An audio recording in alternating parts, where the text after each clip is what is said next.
Hi guys, zpolt here. Welcome to my lab. So this channel is mainly an audio review channel, but I also do a lot of other tech stuff, and photography is one of them. I do a lot of photography. I'm actually a photographer longer than I was an audio geek. So we're gonna do a lot more of camera reviews here in the channel, and I want to share a lot of stuff here in this channel, and we're gonna start with a bang. This is the Lumix LX100. This is currently my favorite travel kit. I always bring this with me, and I'm gonna share with you guys why I think this is a steal in 2019.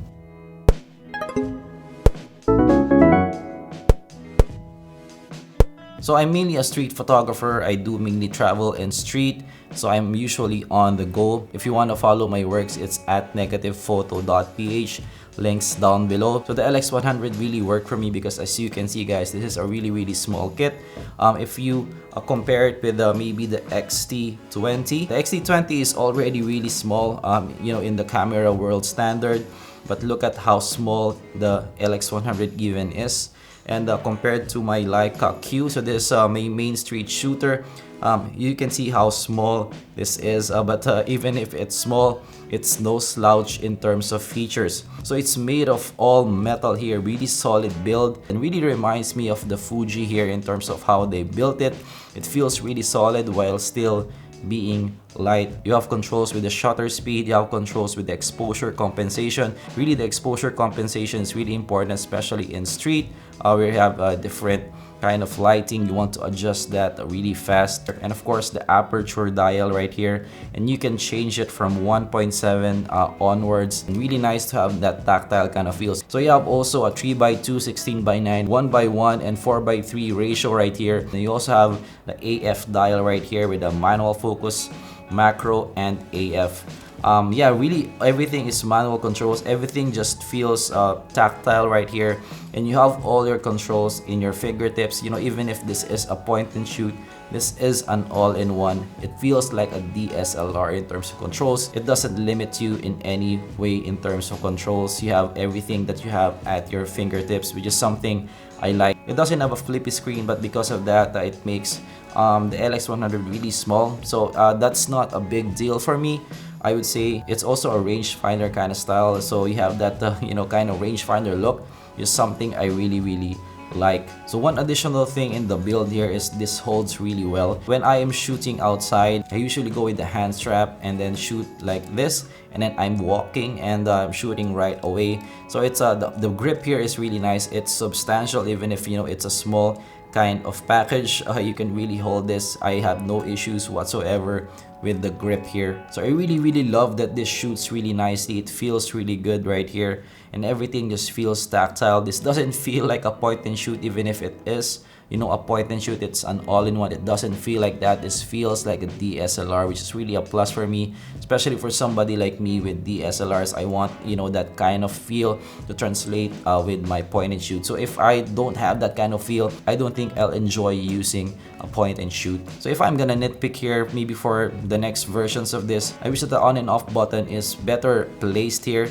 So when you're using this one-handed, it's really hard to reach the on and off button right here. Compared to other cameras, I wish this was a more one-handed kind of camera, because right now it's very hard to reach the on and off button. Maybe compared to my Pentax Q1, the on and off button is a button at the top, so it's very easy to press it and then take the shutter right away. So yeah, I wish it was kind of like that. Here you have the flip switch right here, which kind of takes some time for you to get shooting, especially when you're in the street. You have a split-second decision making. I wish it was easier to flip the switch here. And also the record button right here is placed in an awkward spot, so maybe they didn't really design this for vloggers per se. Yeah, because the record button here is not that easily reachable. So when you are shooting like that, it's not part of the usual places where you are putting your hand on. So yeah, this is kind of a stretch when you are pressing the record button. I wish that the record button is just right here on top. It will be an easier kind of setup. So yeah, here actually you have a filter button here in this part, and also an IA button. I don't use this two at all, so maybe in the future if you just maybe replace this button with the record button in the IA button, replace it with maybe the on and off button. I think I'm really happy with the controls and ergonomics here and the LX100. So overall, yeah, I really like it. There's no major issues. I wish there was improvements in the future, but yeah, no major issues for me in terms of the build. Okay, next is the lens. So actually the lens here is one of the reasons why this is a steal. So this is a Leica Sumilux lens, 1.7 to 2.8, 24 to 70 equivalent, and that is super duper awesome. This is a really sharp lens, you know, for this kind of small body. And take note, guys, this is a micro four thirds. If you compare this with the micro four thirds in other systems, it won't be this small. So you have this kind of small, you know, 24 to 70, 1.7. That is a prime lens, guys. So really small here. So let me compare quickly here with my 18f2 with the Fuji. If you can see, this is almost equal in size, but here is just 18f2. Here is you know, 1.7, and this is a zoom as well. This is 1.7 to 2.8, 24 to 70 equivalent. So really awesome that, you know, you have this kind of small package with a 24 to 70 zoom, 1.7 to 2.8. It's really wide open as well. So you get that nice bokeh, and you get you know, that nice separation with the background right here, you know, for a small package. This is one of the smallest, I guess, that you can get this kind of, you know, bokeh quality, because it is micro four thirds. So yeah, the lens here really sharp and wide open. Is really good quality right here. So one of my gripes here in the lens is if you go macro, sometimes you cannot use the 1.7. It adjusts to maybe 2.8 or f4. So it does that automatically, sort of preserve the depth of field. So yeah, I don't usually do macro, so that's not a big deal for me, but that is something for you guys to note. Next is battery life. So this lasts for around 200 to 300 shots, so give and take around like that. So that is pretty nice for me. Compared to the Fuji has around 350 shots, same as the Leica Q, around that kind of number of shots. So this is not far off. I have two more Wasabi batteries. I bought that and works like a charm for this. It lasts me, you know, days in a shoot with just this and the Wasabi battery. So the battery life, no problem for me. I also shot a video on this for 30-minute 4K video. The battery is still ongoing. So yeah, battery life here is pretty good for me. So there is also Wi-Fi here, but I find that the Wi-Fi setup right here is not as smooth as the Fujifilm or the Leica. So you have additional buttons right here, but when you get used to the pairing thing, it gets easier, but definitely this is not the most intuitive Wi-Fi that I have tried. But yeah, no problem for me after I got used to it. So the startup time here is pretty slow, I would say, in my standards, but still fast in terms of the point and shoot category. So it's around 1 second right here. If you can see that, it's still pretty fast. And then I'm gonna turn it off and then open again. So it's around 1 second. So sometimes, you know, 1 second is really fast. For street photography, you have split-second decision making. So sometimes that kind of bothers me. So what I usually do is I have it just open and shoot with the lens is open like this. So one thing that I really like about this is you can set the zoom range here to fixed focal lengths. So meaning you can actually just flip one switch, and from 24 it will go to 28 right away. From 28 it will go to 35 right away. From 35 it will go to 50, from 50 to 70. So basically you have several primes in your, you know, arsenal. So what I usually do is when I walk and then I see like maybe a scene, I'm thinking that okay, this will be like a 50mm kind of thing. I just switch it to the 50 and take the shot. So that is pretty nice that you have, you know that you have the frame of mind. Okay, this is 50mm. I can take the shot like that. And sometimes, like sort of, I want to challenge myself. I just stick it to 50 and I just shoot 50 with this, and you know, this is really versatile for me in that way, because you can have, you know, several focal lengths at your disposal. But usually I shoot here with the 28mm. That's kind of like the sweet spot for me in street photography. That's why I got the Leica Q as well. Yeah, 28 is really nice for me. It's wide enough to sort of tell the scene, but still, you know, zoomed enough that you can still do some portraits. 24 is kind of already super wide for me. So I usually shoot with 28. So I just snap 28 with this and I just shoot. This sort of like a 28mm 2.1 kind of point and shoot, which yeah, for a micro four thirds, really awesome. So when actually taking the shot, this is pretty fast. I did find that the AF here slows down in the evening. So when it's dark and I'm doing straight shooting, I take out the Leica. That focuses faster at night, but when you have good light, the AF here is pretty good. It's not sports kind of AF, but for street this is enough. Yeah, it's not as fast as the Leica. The Leica is still really fast and everything just feels big. Well, the Leica is a different league altogether, but this is fast enough. So another thing that I really like about this is you can set this to remember the previous focal length. So what I do is again, I set it to 28, and when I turn it off or the camera goes to sleep, when you turn it on, it will automatically go to 28 right away.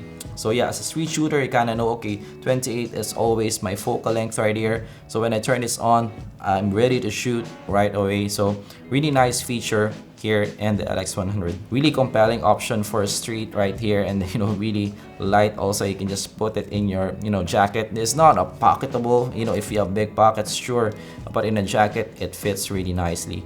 Let's talk quickly about the 4K capabilities of this. This really what just blew my mind. So I have the X-T2 right here shooting us in 4K, 100 Mbps. This is an 8-bit camera, and I also have the Fuji X-T20 here, again 8-bit, and I shoot 4K. So all the videos here in the channel are 4K, and this is my third cam now. So this shoots also in 4K, 100 Mbps, and the quality that I got from this is sometimes even better than my X-T20. Images are really sharp, tack sharp, and you have that bokeh here in the LX100. Really surprising for something this small. This is my third cam now and shoots 4K, and really usable. This is the sensor here is what you use in the GH4. So yeah, this is really a compelling sensor for even for video shooters, 4K. So this is a kind of a hidden gem for a hybrid shooter, especially if you're doing 4K. So it is also a stabilized lens. So you already have a bright lens here and even stabilized. I did use it for video and also vlogging. Of course, it doesn't work as well as maybe the G7X. The stabilization there is really just good, but this is still quite usable. But when you're walking, it's quite shaky. When you're just hand holding it, maybe sitting like this, it will be no problem. The quality will be good. You're just hand holding it and maybe taking cinematic shots, it will have no problem. But of course, when you're walking, this is not something that you want to use for walking.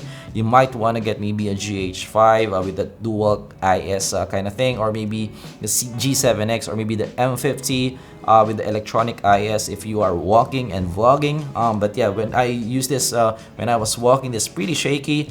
But I'm just sitting down and just hand holding like that, it works really fine here. The stabilization works really fine, but definitely this is not a GH5 dual IS kind of level. So okay, I think I sort of already built a case and why this is a steal. I just got this for $290, guys, around 14K pesos. Firstly, you get a micro four thirds sensor, you get that bright lens, that 1.7 lens, 24 to 70. You have several primes right there. You have the 24 1.7, you have the 28 2.1, you have a 35 2.8. A lot of primes right there because of that kind of zoom thing. It's really light, this holds really well, controls really well. It just feels really good. The tactile feels really good. It holds really well. It feels like a DSLR. And also, of course, that Leica lens and that 4K capability, compactness. Did I forget to tell you that I just got this for $290? It just costs less than my 18f2 lens right here. It costs 1/10 of my Leica Q right here. Yeah, really compelling option. 14,000 just costs less than the lens, and you get all of those. Really sleek kind of package. Even covered the Lumix right here just to make it more sleek. If you're a street shooter, if you're a hybrid shooter, YouTuber, you have a lot of usage for this camera. You can never go wrong with this. This is a solid kit. This is sort of a professional kind of kit. I also have the G7X Mark II. I have the GoPro. I also have the Pentax Q, and of course the Fujis of the world. This is in a league of its own, I would say.